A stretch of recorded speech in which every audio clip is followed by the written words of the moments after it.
11월 23일입니다. 사사기 10장 1절에서 18절까지 말씀, 참된 회개라는 제목으로 말씀을 드립니다.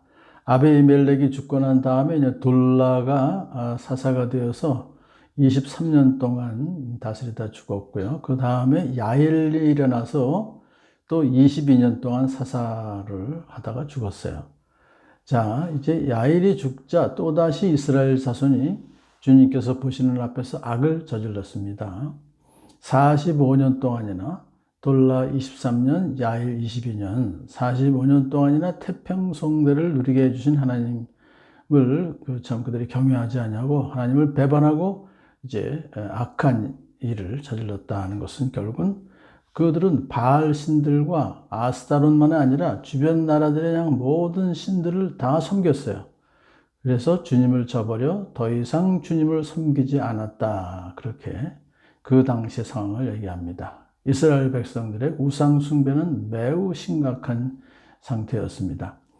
자, 이러한 우상 숭배가 사사들이 통치하는 기간 중에는 어느 정도 꼬리를 감춘 듯 했지만은 영적 지도자이며 정치적 지도자인 사사가 죽자마자 그들은 다시 우상 숭배에 깊이 빠지게 된 것입니다. 그래서 하나님께서 이스라엘 백성들에게 진노하셔서 그들을 블레셋 사람과 암몬 사람의 손에 내어주셨습니다. 이제 하나님의 징계가 시작된 거죠.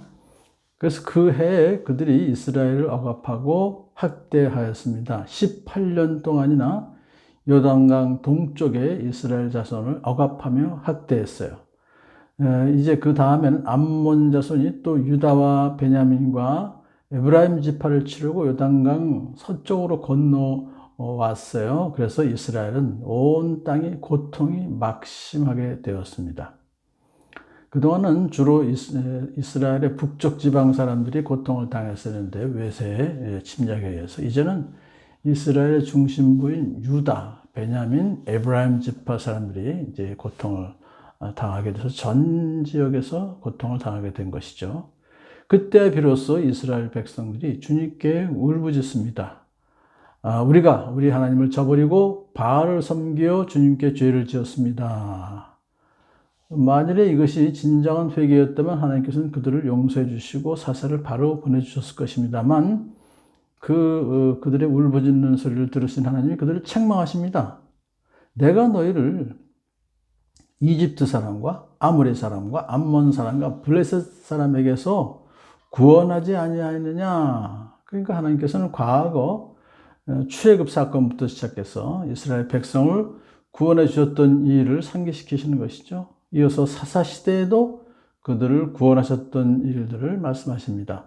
시돈 사람과 아말렉과 마온 사람이 너희를 압제할 때에도 너희가 나에게 부르짖었으므로 내가 너희를 그들의 손아귀에서 구원해 주었다.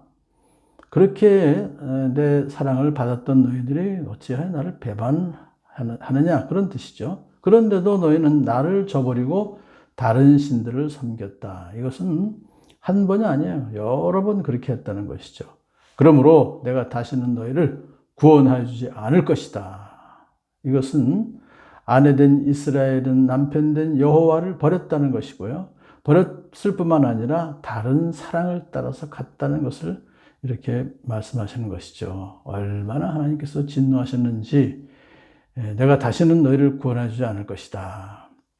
근데 왜 그렇게 하나님께서 말씀하셨냐면요. 그들이 비록 우리가 하나님을 저버리고 우리가 참 죄를 지었습니다. 그렇게 말을 하더라도 그 말은 진심으로 회개한 것이 아니라는 잠시 고통이 심해지니까 그 고통을 일단 벗어나고자 하는 생각에 그렇게 입술로만 그렇게 우리가 회개합니다라고 하는 것이죠. 그걸 아시고 하나님께서 내가 다시는 너희를 구원해 주지 않을 것이다 라고 강하게 말씀하셨던 것입니다. 그러시고는 이렇게 말씀하십니다. 너희가 선택한 신들에게나 가서 부르짖어라. 너희가 괴로울 때에 그들에게 가서 구원해 달라고 해라. 너희들 그래서 그동안 그 우상들을 섬긴 거 아니냐. 너희들 지금 고통당하고 있을 때 가서 한번 부르짖어 봐라.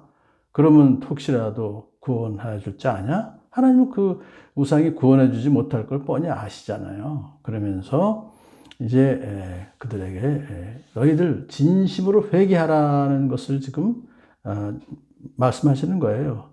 그러니까 이스라엘 자손이 고통에서 벗어나기 위해서 외치는 그 부르짖음이 하나님 마음을 감동시키지 못하는 것입니다. 왜냐하면 그들이 같은 죄를 끊임없이 반복하기 때문에 그렇습니다. 죄를 반복한다는 것은 온전한 회개가 이루어지지 않았다는 증거입니다.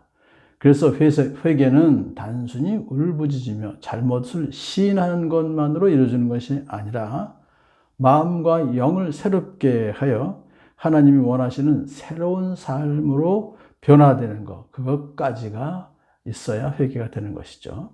하나님께서는 보잘것없는 이스라엘 백성을 택하셔서 언약을 체결해 주시고 그 언약을 끝까지 지켜주셨음에도 불구하고 이스라엘 백성들은 그 은총과 영광을 버리고 오히려 보잘것없는 이방의 우상들을 섬겼다는 거예요. 그러므로 진노하신 하나님은 그들에게 너희가 괴로울 때 너희가 선택한 신들에게나 가서 구원해달라고 말해봐라, 이렇게 말씀하신 것은 그들의 어리석은 우상 숭배를 책망하시면서 진심으로 회개할 것을 촉구하신 것이죠. 그러자 이스라엘 자손이 주님께 이렇게 말씀드립니다. 우리가 죄를 지었습니다. 주님의 뜻대로 다 하십시오.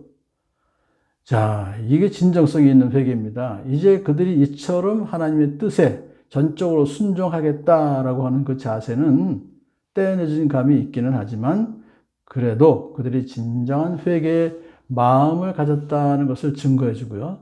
그러나 오늘만은 우리를 구출하여 주십시오 라고 했어요.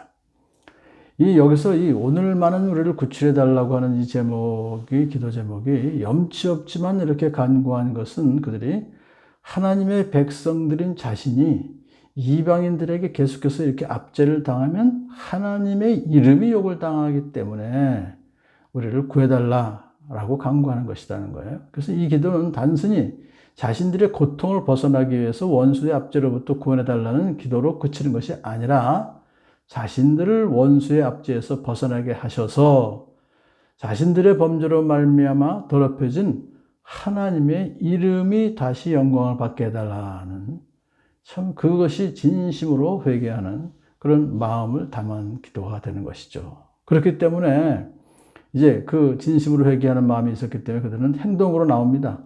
그들은 자기들 가운데 있는 이방신들을 제거하고 주님을 섬겼다. 그래요.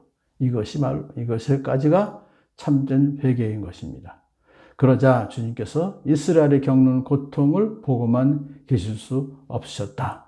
이제 그들의 죄를 용서하시고 그들을 구원해 주실 마음을 먹으셨다. 이제 그 다음 내일 스토리는 입다를 사사로 세우셔서 구원하시는 장면이 나오죠. 오늘 본문에서 우리는 참된 회개의 본을 그들이 보여주었습니다.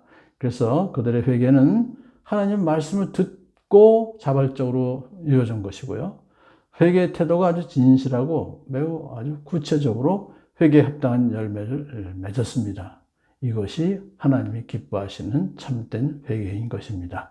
우리가 범죄하였을 때 우리가 진심으로